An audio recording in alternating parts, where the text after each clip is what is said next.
माँ का तिरस्कार। विमल बहुत परेशान था। उसे समझ में नहीं आ रहा था कि वो इस परिस्थिति से कैसे निपटे। वो अपनी माँ को बहुत चाहता था, किंतु उसकी पत्नी और बच्चे उसकी माँ से बहुत दूर भागते थे, क्योंकि उसकी माँ की एक आँख नहीं थी। साथ ही उसकी कमर भी 90 अंश पर झुकी थी। वैसे वह अपना काम सब खुद कर लेती है, किंतु फिर भी वो उसकी पत्नी और बच्चों के लिए हमेशा खटकती है। दादी, आप ऊपर के कमरे में जाओ, मेरे दोस्त आ रहे हैं, विमल की बेटी अखिल ने बड़े बेरुखी से कहा। पर बेटा, मैं तो यहाँ बहुत दूर बैठी हूँ, विमल की माँ ने बहुत प्यार से कहा। नहीं, आप उनके सामने मत रहो, वो मुझे चिढ़ाते हैं, अखिल ने जोर से डांटते हुए कहा। क्या हुआ अखिल, क्यों चिल्ला रहे हो? विमल की पत्नी कामनी ने किचन से ही आवाज लगाई। देखो ना माँ, ये दादी यहीं ड्राइंग रूम में बैठी हैं और मेरे दोस्त आ रहे हैं, अखिल ने शिकायत भरे लहजे में कहा। माँ जी, आप ऊपर चली जाओ, क्यों हम लोगों को लचवाती हो? कामनी ने बेटे का पक्ष लेते हुए कहा। बेचारी सरस्वती चुपचाप उठकर जीने के सहारे ऊपर जाने लगी। कमर झुकी होने के कारण उन्हें ऊपर चढ़ने में बहुत परेशानी हो रही थी, किंतु वो पूरी ताकत से ऊपर के एक अकेले कोने वाले कमरे में जाकर बैठ गई। विमल बाजू के कमरे से सब सुन रहा था। उसे कष्ट हो रहा था कि उसकी माँ को अपमानित होना पड़ रहा था, किंतु वो असहाय था।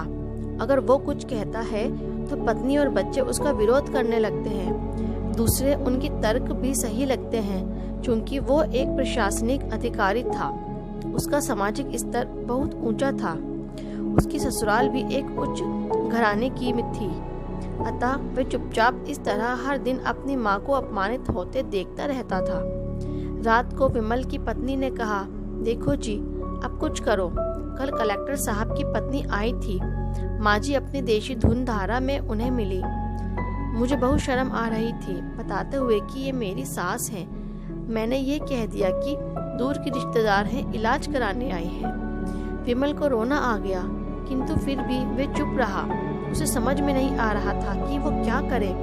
अपने बेटे की मना स्थिति को सरस्वती अच्छी तरह से जानती थी और बेटे को कोई कष्ट ना हो, इसलिए वो हर बात को चुपचाप सह लेती थी। विमल बहुत उदास रहने लगा। एक तरफ परिवार और सामाजिक स्तर पर जीने की प्रतिबद्धता थी, तो दूसरी ओर माँ। आखिर माँ से अपने बेटे की ये हालत नहीं देखी गई। एक दिन उसने अपने बेटे से कहा, विमल, बहुत दिन हो गए हैं, मैं अपने गांव जाना चाहती हूँ, मुझे वहाँ पहुँचा दो। मेरा यहाँ मन नहीं लग रहा। किंतु माँ, वहाँ तो कोई नहीं है, तुम्हारी देखभाल कौन करेगा? विमल ने आश्चर्य से पूछा। अरे, सब गांव वाले तो हैं और वो तुम्हारे मामा जी तो उसी गांव में रहते हैं, और फिर हम सारी व्यवस्थाएं कर आएंगे। कामनी को तो जैसे मन की मुराद मिल गई हो। हाँ बेटा, बहू सही कह रही है, सरस्वती ने लंबी सांस लेते हुए कहा।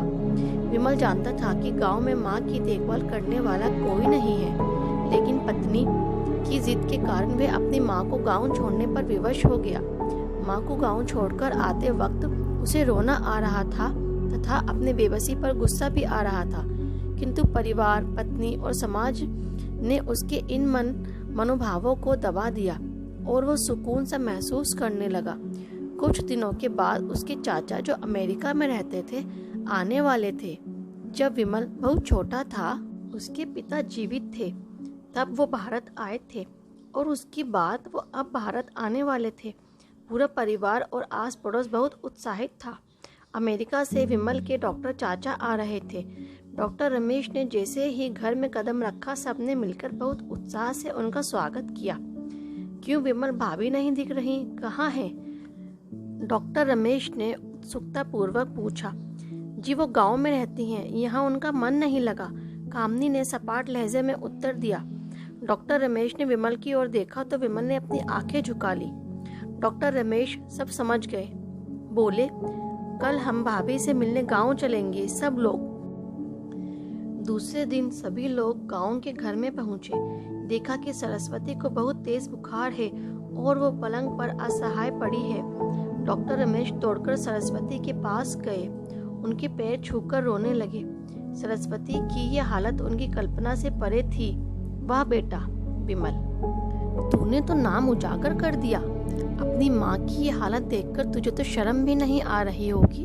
डॉक्टर रमेश ने विमल को लगभग डांटते हुए कहा। नहीं देवर जी, विमल का कोई दोष नहीं है, मैं खुद गाँव आई थी।